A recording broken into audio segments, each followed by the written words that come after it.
প্রবাস জীবন এত সোজা না। প্রবাস জীবন এত কষ্টের জীবন, যেটা বলে বোঝানোর মতো না।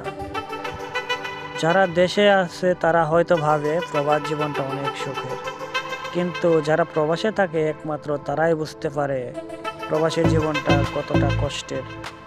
সারাদিন কাজ করার পর অক্লান্ত পরিশ্রম করে যখন একটু রেস্ট নেওয়ার সময় আসে, দেখা যায় তখনও তাদের সেই সময়টা হাতের মুঠোয় থাকে না। অক্লান্ত পরিশ্রম করার পর শরীরকে ফিট রাখার জন্য নিজের প্রচেষ্টা সবসময় বজায় রাখতে হয়।